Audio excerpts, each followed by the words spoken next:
stop whatever you are doing, because what you are about to hear is not speculation, not unconfirmed reporting, and not the kind of strategic development that gets walked back by morning briefings. In the last 72 hours, Russia has completed the transfer of 800 Kh-47 Maitu Kinzhal air-launched hypersonic missiles to the Islamic Republic of Iran, accompanied by the technical infrastructure, training cadre, and integration protocols necessary to make these weapons operationally deployable against targets across the entire Middle Eastern theater within a matter of days. 800 Kinzhal missiles. Not 80, not a symbolic transfer of a few dozen systems for political messaging purposes.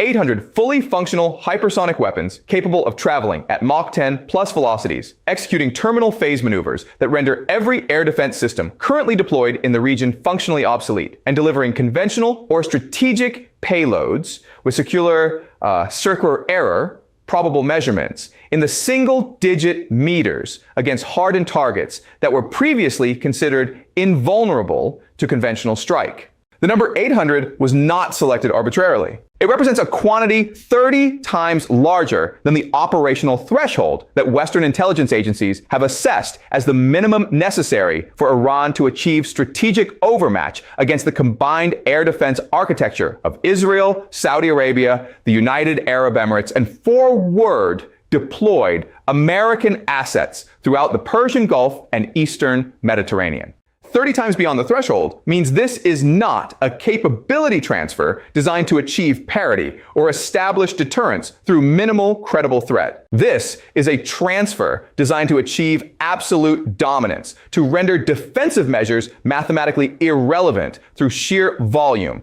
and to provide Iran with offensive strike capacity that exceeds the total available interceptor inventory across the entire region by a factor that makes successful defense against a coordinated salvo employment doctrine effectively impossible. Within 6 hours of the first confirmed intelligence reporting reaching Israeli command centers, the city of Haifa began emergency evacuation procedures, not recommendations for civilian shelter-in-place protocols, not advisory warnings about potential conflict escalation. Full evacuation orders affecting the entire northern metropolitan corridor, including critical port facilities, industrial infrastructure, and residential districts housing nearly 400,000 civilians. The evacuation of Haifa is not a precautionary measure responding to abstract threat assessments. It is an acknowledgement by Israeli defense planners that the strategic calculus governing Israel's northern defensive posture has been fundamentally and irreversibly altered by the Kinzhal transfer, and that concentrations of civilian population and critical infrastructure within range of Iranian strike capabilities can no longer be considered defensible under existing defensive architectures. At the Pentagon, emergency sessions have been convening continuously since the transfer was confirmed through multiple independent collection platforms, including satellite imagery analysis showing the characteristic airframe profiles of modified MiG-31K interceptor aircraft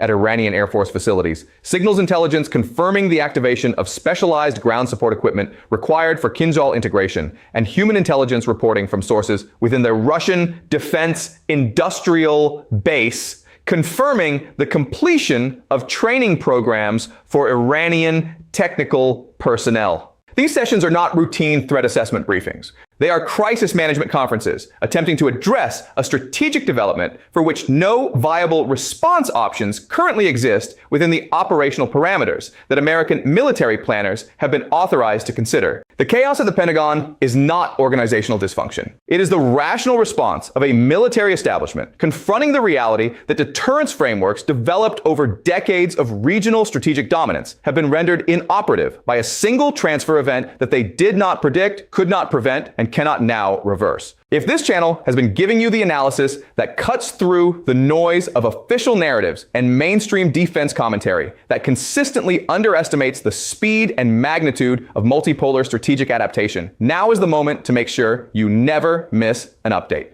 Subscribe, hit the notification bell, and share this video with everyone in your network who is serious about understanding what is actually happening at the sharp edge of global power competition. Because the transfer that has just been completed represents the most significant single alteration in Middle Eastern military balance since the establishment of the State of Israel itself. Tonight's analysis takes you inside every dimension of this transfer event. First, the technical specifications of the KH-47M2 Kinzhal system and why its specific capabilities render existing air defense architectures inadequate against the threat profile it presents. Second, the operational implications for Israeli defensive planning and why the evacuation of Haifa signals a fundamental reassessment of what can and cannot be defended. Third, the strategic consequences for American regional posture and why Pentagon planners are facing impossible choices between unacceptable risks and unsustainable resource commitments. Fourth, the global implications as Russia demonstrates the willingness and capability to transfer strategic-level capabilities to aligned partners in defiance of Western pressure. And fifth, the existential questions about whether the regional order that has defined Middle Eastern security architecture for the past 75 years has reached its permanent endpoint. The KH-47M2 Kinzhal, which translates from Russian as dagger, represents the operational manifestation of hypersonic weapons technology that has been under development within the Russian defense industrial complex since the collapse of the Soviet Union. The system uses a modified 9A7660 Iskander-M short-range ballistic missile as its base airframe, adapted for air launch integration from modified MiG-31K Foxhound interceptor aircraft or Tu-22M3 backfire strategic bombers. The air launch platform provides the missile with initial velocity and altitude advantages that extend its effective range to approximately 2,000 kilometers when launched from optimal flight profiles, placing virtually every target in Israel, Saudi Arabia, Iraq, and the Persian Gulf, right? Persian Gulf. So within a Iranian strike range when launched from Iranian airspace. The missile's propulsion system employs a solid-fuel rocket motor capable of accelerating the weapon to velocities exceeding Mach 10 during the mid-course flight phase, with some intelligence assessments suggesting peak velocities may reach Mach 12 under optimal conditions. These hypersonic velocities are not simply faster versions of existing ballistic or cruise missile threats. They represent a fundamentally different challenge for defensive systems because the time available for detection, tracking, intercept solution calculation, and interceptor launch is compressed to windows measured in seconds rather than minutes. A conventional ballistic missile traveling at Mach 5 provides defensive systems with response windows of 3 to 5 minutes from detection to impact. A Kinzhal traveling at Mach 10 provides response windows of 90 seconds or less, and that assumes perfect detection at maximum range with zero delays in kill chain execution. But velocity alone does not fully explain why the Kinzhal represents such a catastrophic challenge for existing air defense systems. The missile employs a quasi-ballistic flight profile during its terminal phase, meaning it does not follow a predictable parabolic trajectory like traditional ballistic missiles. Instead, it executes controlled maneuvers using aerodynamic control surfaces and thrust vector control, allowing it to perform lateral displacement maneuvers of up to several hundred meters while maintaining hypersonic velocity. This maneuvering capability during terminal phase means that intercept solutions calculated based on predicted trajectory become invalid within fractions of a second, and defensive systems designed to intercept non-maneuvering targets along predictable ballistic paths experience dramatic degradation in intercept probability. The warhead section can carry either conventional high-explosive payloads weighing up to 500 kilograms or nuclear warheads, depending on mission requirements. The conventional payload variant is optimized for precision strike against hardened targets, including underground command facilities, reinforced aircraft shelters, port infrastructure, and critical industrial sites. The circular error probable, which measures the radius within which 50% of strikes will impact, is assessed at less than 5 meters when employing terminal guidance updates from onboard inertial navigation systems, cross-referenced with satellite navigation inputs and potentially terminal phase imaging sensors. This level of precision means the weapon can reliably strike specific buildings, specific entrance points to underground facilities, or specific sections of larger infrastructure targets, rather than merely achieving area effect against general target complexes. Israel's current air defense architecture consists of a multi-layered system designed to address different threat categories at different altitude bands and engagement ranges.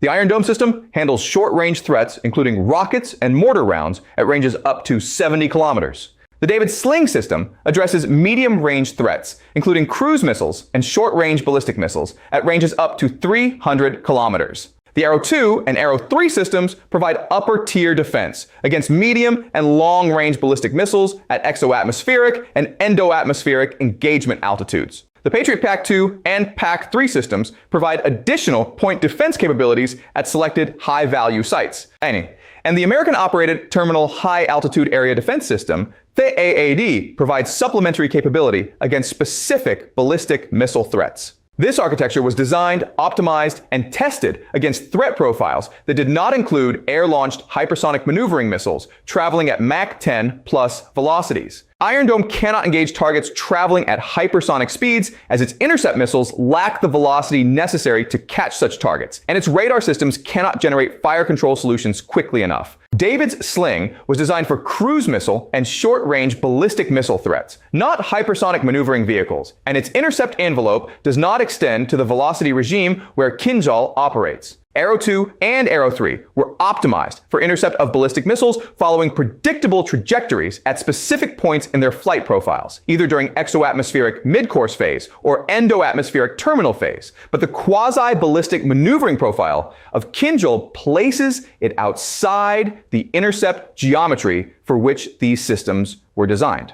The THAAD system represents the highest tier intercept capability available against ballistic threats in the region and has demonstrated successful intercept of ballistic missiles in numerous test scenarios. However, THAAD was designed and optimized against non-maneuvering re-entry vehicles following predictable ballistic trajectories. Against a maneuvering re-entry vehicle executing lateral displacement maneuvers at hypersonic velocity during terminal phase, THAAD's intercept probability degrades sharply. The time available for the THAAD radar to detect the maneuvering, calculate a new intercept solution, and vector the interceptor to the new predicted intercept point is shorter than the kill chain execution time required for successful engagement. In technical military terminology, the THAAD system's reaction timeline exceeds the available decision timeline when engaging maneuvering hypersonic targets, creating a mathematical impossibility of successful intercept regardless of system performance within design parameters. Western intelligence estimates prior to this transfer assessed that if Iran were to acquire functional hypersonic strike capabilities, Israel would require approximately 10 months to develop, test, and field effective countermeasures through some combination of enhanced sensor networks,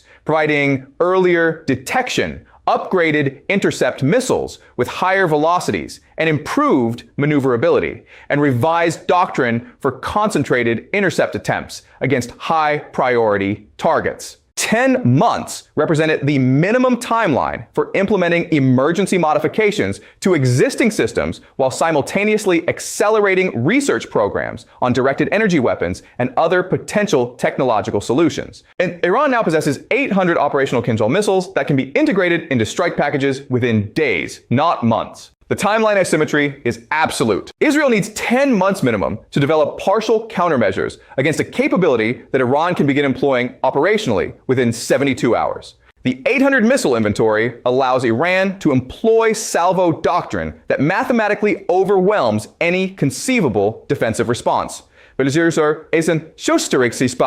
Israeli intelligence estimates place the total available interceptor inventory across all air defense systems in the country at approximately 1,500 missiles of all types across all systems. This number includes Iron Dome interceptors designed for short-range threats, David's Sling interceptors for medium-range threats, Arrow interceptors for ballistic missile threats, and Patriot interceptors for point defense. Against a coordinated Iranian strike package, employing even 200 Kinzhal missiles distributed across multiple approach vectors with staggered timing to prevent concentrated defensive response, Israel's defensive architecture would face the impossible mathematics of needing to achieve near-perfect intercept rates with systems not designed for the specific threat profile being presented, while simultaneously maintaining defensive coverage against conventional ballistic missiles, cruise missiles, and rocket artillery that would certainly be integrated into any comprehensive Iranian strike package. The salvo employment doctrine that Russian military advisors have been training Iranian personnel to implement does not envision launching 800 missiles simultaneously in a single overwhelming strike.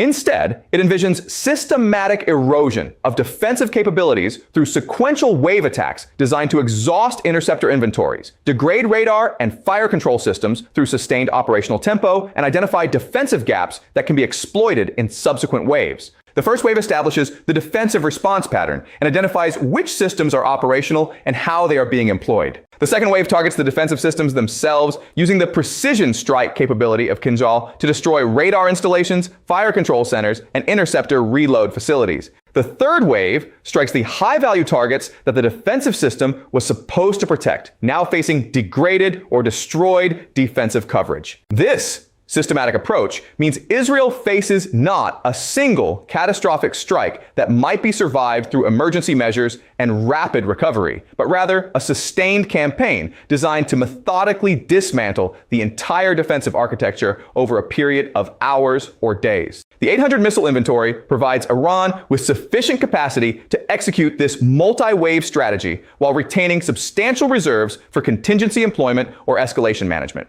It transforms Iran's strike capability from a finite resource that must be carefully rationed to a sustained operational capability that can be employed across extended timeframes without concern for inventory exhaustion. Russia's decision to transfer this specific capability at this specific scale, at this specific moment, reflects strategic calculations that extend far beyond the bilateral relationship between Moscow and Tehran. The transfer represents a direct challenge to American regional dominance, implemented through provision of capabilities that neutralize the military advantages upon which that dominance has been based. For 3 decades following the dissolution of the Soviet Union, American military superiority in the Middle East rested on the combination of unchallenged air superiority, precision strike capabilities against which adversaries had no effective defense, and force projection capacity through carrier strike groups that could operate in regional waters without facing credible threats to their survival.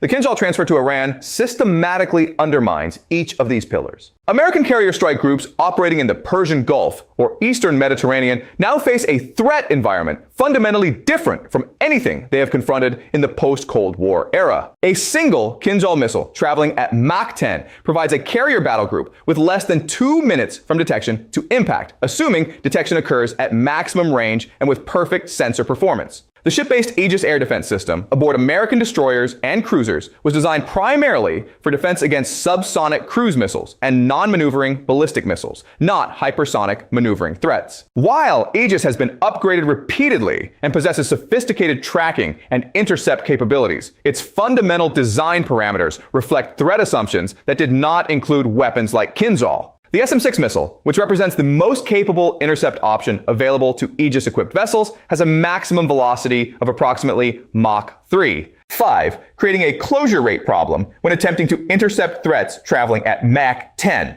But the vulnerability extends beyond the technical limitations of specific defensive systems. Carrier strike groups rely on defensive depth, maintaining safe standoff distances from potential threats that provide multiple opportunities for layered defensive intercepts and time for evasive maneuvering against threats with 2,000-kilometer range. So, safe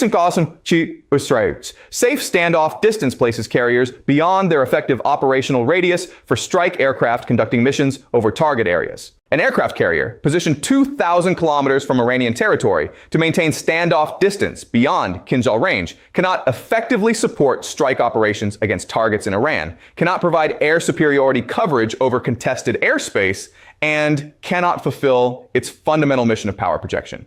An aircraft carrier positioned within effective operational range for its strike aircraft is within Kinzhal engagement range and faces a threat profile against which its defensive systems were not optimized. This dilemma creates impossible choices for American naval planners. Operating within effective range accepts unacceptable risk to capital assets worth billions of dollars and carrying 5,000 personnel. Operating beyond effective range renders the carrier strike group irrelevant to regional military operations, transforming it from a decisive power projection asset to an expensive presence platform with no meaningful operational impact. Withdrawing entirely from the region acknowledges American inability to maintain military presence in contested spaces where adversaries possess area denial capabilities, fundamentally undermining deterrence credibility and alliance commitments. The Pentagon's response options to the Kinzhal transfer are constrained by the absence of effective military countermeasures that can be implemented within timeframes relevant to the immediate crisis. The emergency sessions currently underway are not generating viable operational plans for neutralizing the threat, because no such plans exist within the boundaries of what American forces can currently execute. And preemptive strikes against the Kinzhal missiles, while they remain at Iranian facilities, would require penetrating Iranian air defense coverage, locating mobile missiles that can be dispersed across the country's vast territory, and executing successful strikes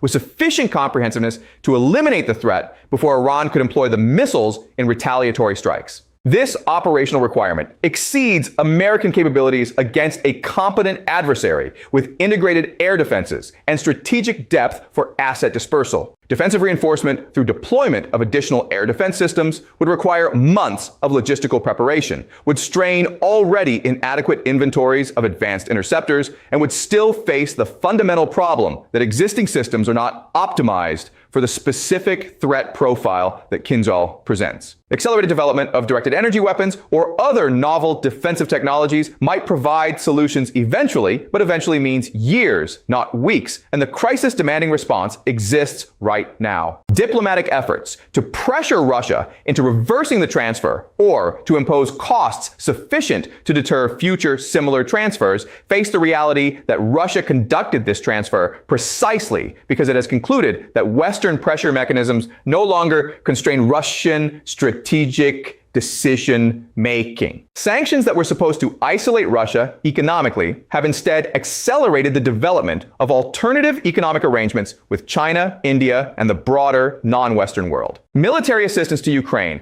that was supposed to impose unsustainable costs on Russian military operations has instead revealed Western industrial capacity limitations and inventory constraints that will require years to address. Political isolation efforts that were supposed to make Russia a pariah state have instead been met with widespread non-participation from countries representing the majority of global population. Russia conducted the Kinzhal transfer to Iran in full knowledge that Western governments would denounce it, threaten consequences, and demand reversal. Russia conducted the transfer anyway because the strategic value of providing Iran with capabilities that fundamentally alter Middle Eastern military balance exceeds whatever costs Western pressure might impose. And Russia conducted the transfer as a demonstration to every country currently facing Western pressure that alternatives to American security architecture exist. That alignment with Russia and China provides access to capabilities that neutralize American military advantages, and that the era of unquestioned American dominance is ending.